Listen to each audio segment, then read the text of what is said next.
et bienvenue dans notre nouvelle émission Les Amants du Zodiaque. Nous sommes ravis de vous accueillir. Bonjour Caroline.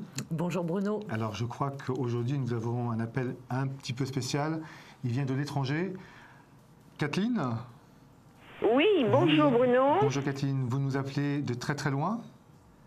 J'appelle du nord de la Floride, j'habite à Palatka, à 2 heures de route de Jacksonville.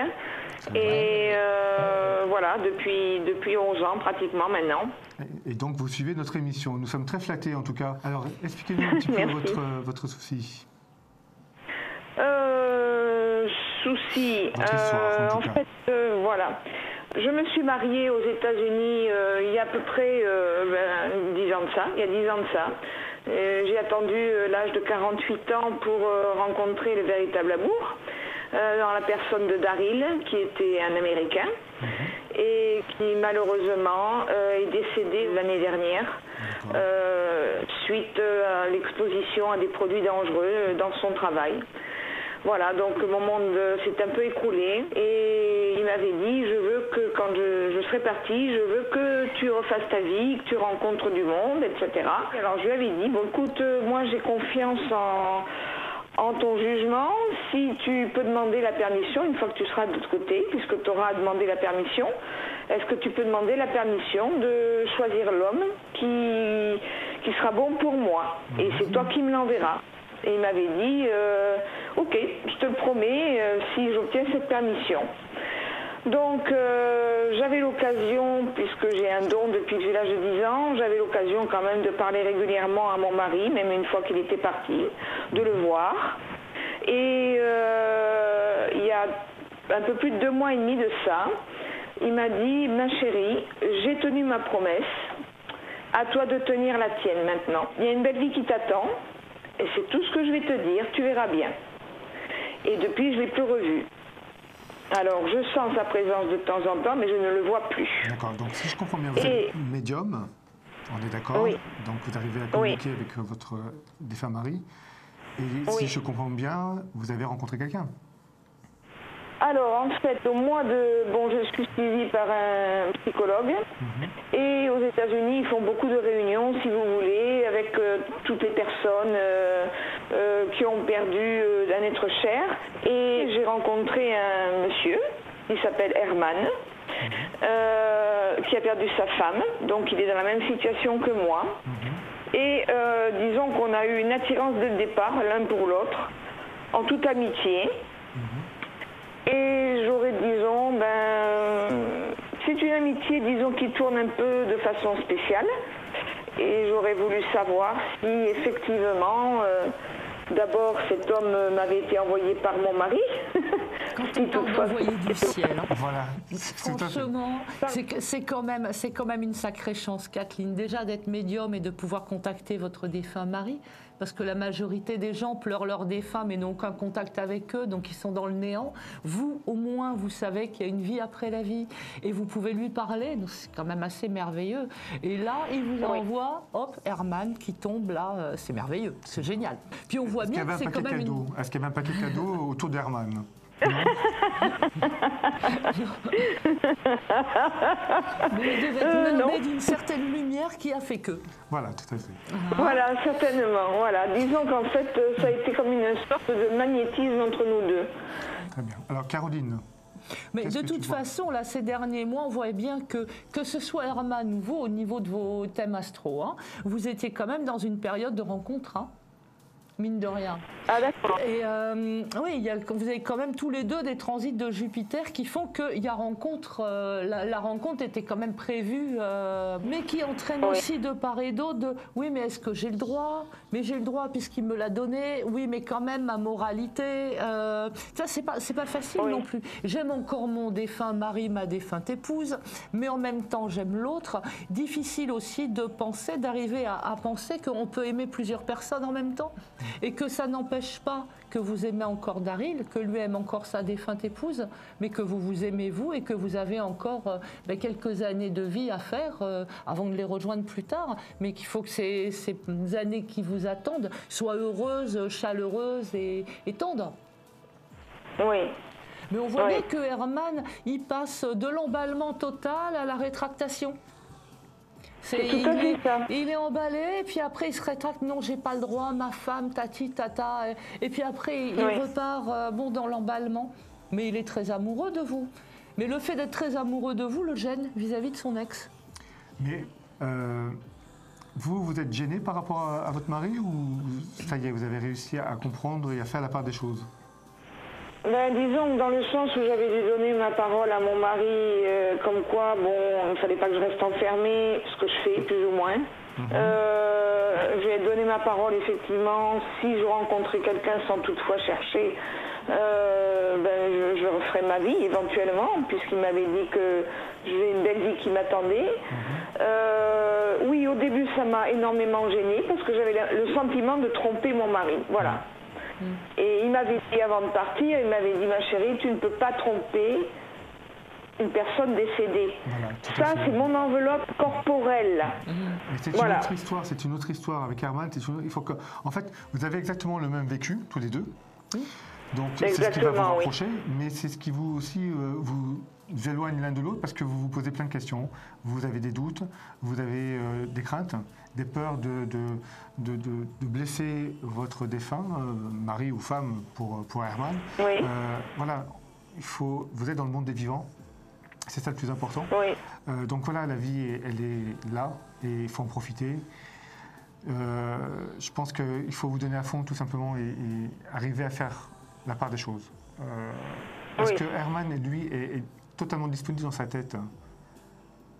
Il n'a pas des contraintes à côté qui l'empêcheraient d'évoluer? Il s'occupe de la mère de sa femme, de sa belle-mère. D'accord. Il l'a prise en charge, et c'est vrai que c'est pas facile tous les jours. Non, c'est lourd à gérer, Voilà. Vous êtes tombé sur 2 hommes exceptionnels quand même, hein? Non, ça, je ne sais pas.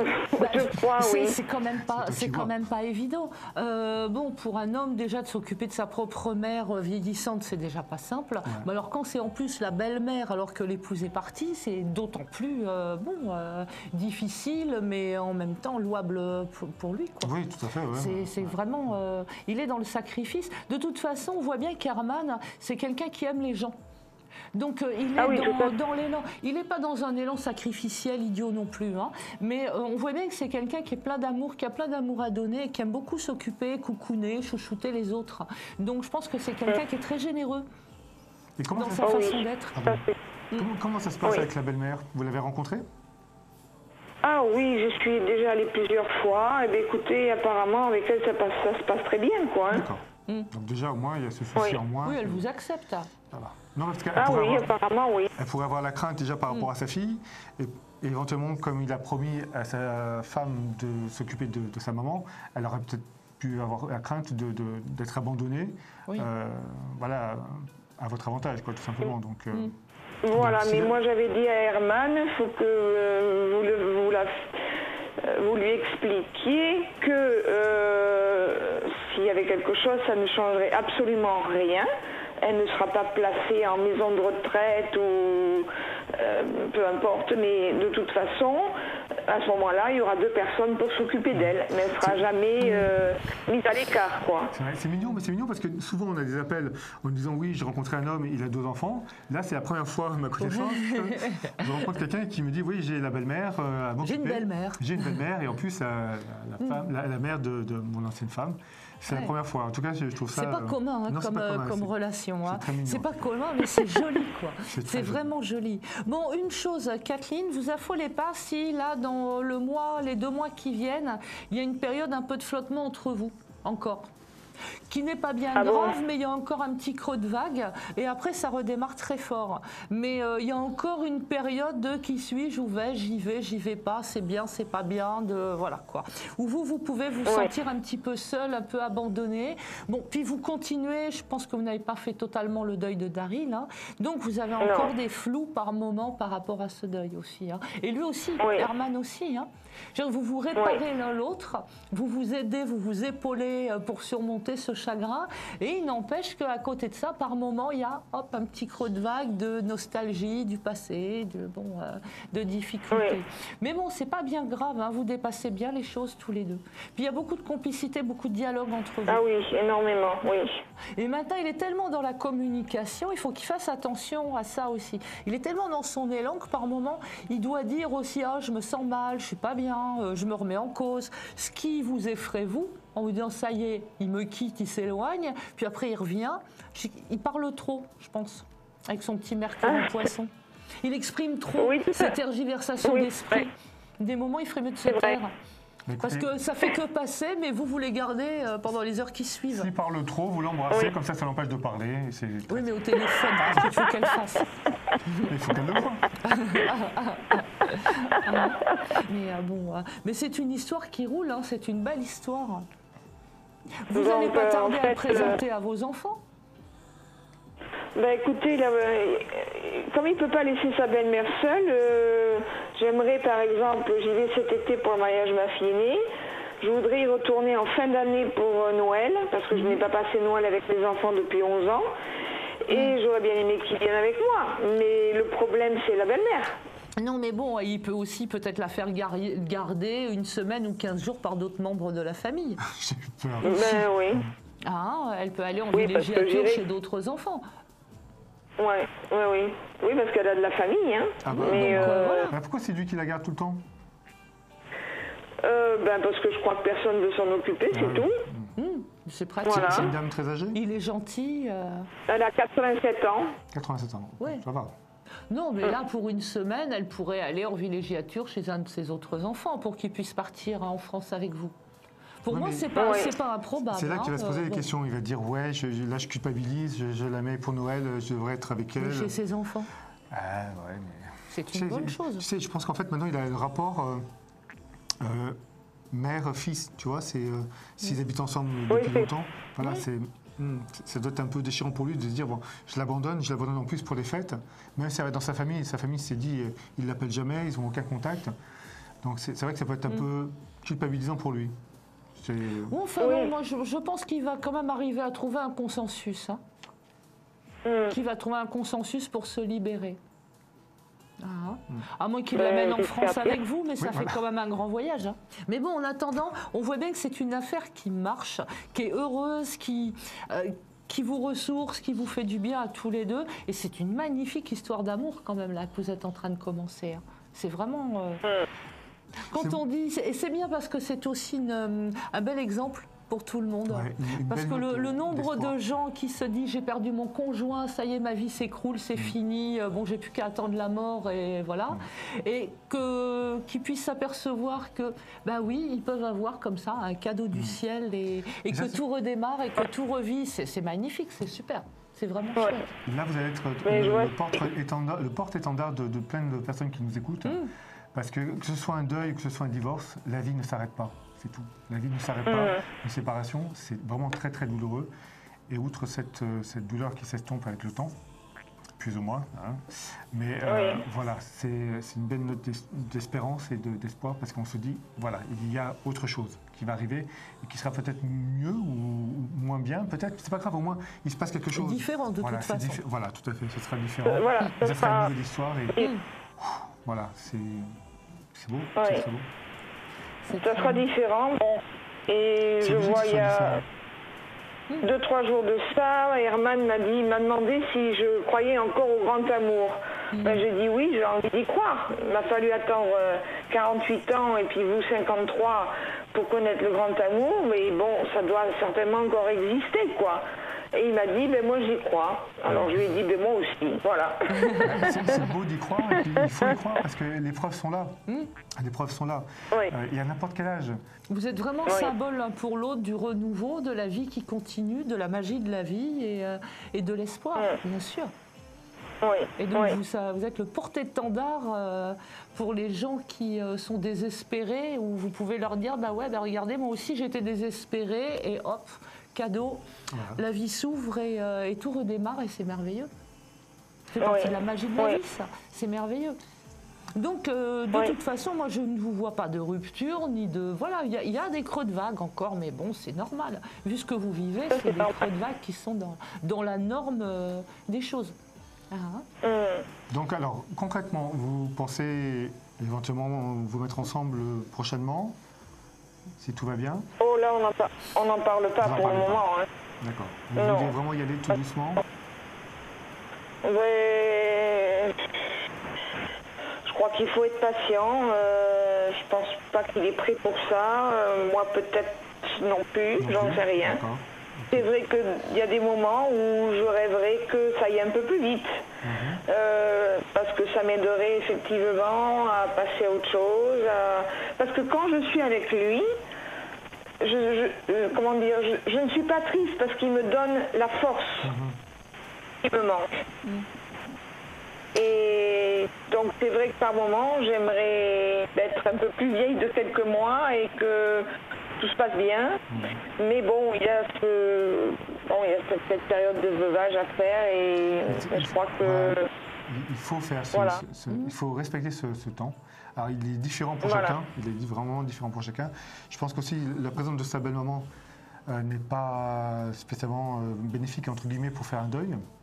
Parce que voilà, ça lui rappelle son ex-femme et tout. Je ne vais pas dire que c'est un frein, si, c'est un frein, c'est un frein tout simplement. C'est pas malsain, pas du tout. C'est plus long pour lui que ce sera pour vous, tout simplement.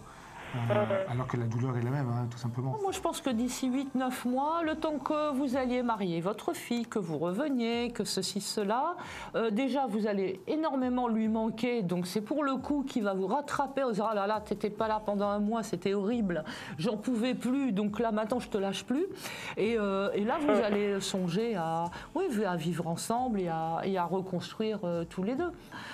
Mais là, voilà, vous êtes vraiment dans une période de renouveau, de renaissance tous les deux, et c'est très joli, et c'est ce qu'on espère pour la plupart d'entre nous en plus.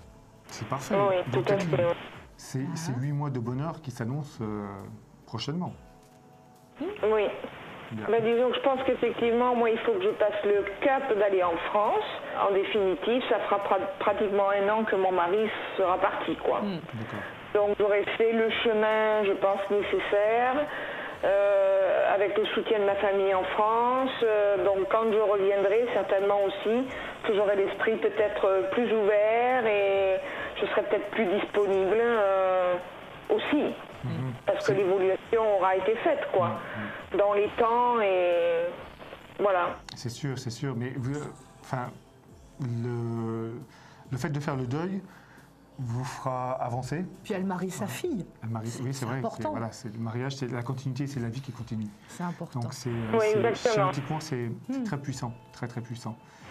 Mais par contre, lui, il faut aussi qu'il avance de son côté aussi. Mais je pense que voilà, comme disait Caroline, la séparation va faire beaucoup de bien. Oui. Et vous allez lui manquer, et donc voilà. Puis en plus, je pense qu'il y a un remariage. Il serait susceptible de vous épouser. Mais c'est le type d'homme qu'il est. Il veut toujours faire les choses dans les règles. Donc oui, ça serait pas impossible. Oui, parce qu'on voit bien que vous seriez vraiment susceptible de vous remarier. Bien, à la soixantaine, c'est merveilleux. C'est magnifique. Alors nous attendons les dragées. En tout cas, Catherine, ce fut un réel bonheur de vous entendre rire. J'adore votre rire, qui est généreux, comme vous, j'imagine. Ce fut vraiment un réel plaisir. Merci de nous avoir appelés d'aussi loin. J'espère que nous avons été à la hauteur de vos espérances. Nous avons pu vous apporter de la lumière.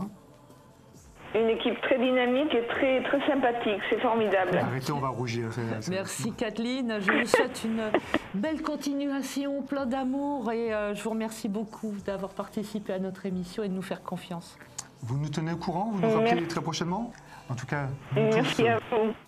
Merci. Nous vous remercions en tout cas d'avoir suivi cette émission qui malheureusement nous oblige à nous quitter, mais épisodiquement, c'est tout. On va se revoir très très bientôt. Caroline, merci. Merci à toi. Merci pour tes bons conseils, pour tes bonnes prédictions et nous vous disons à très très bientôt. À bientôt, au revoir.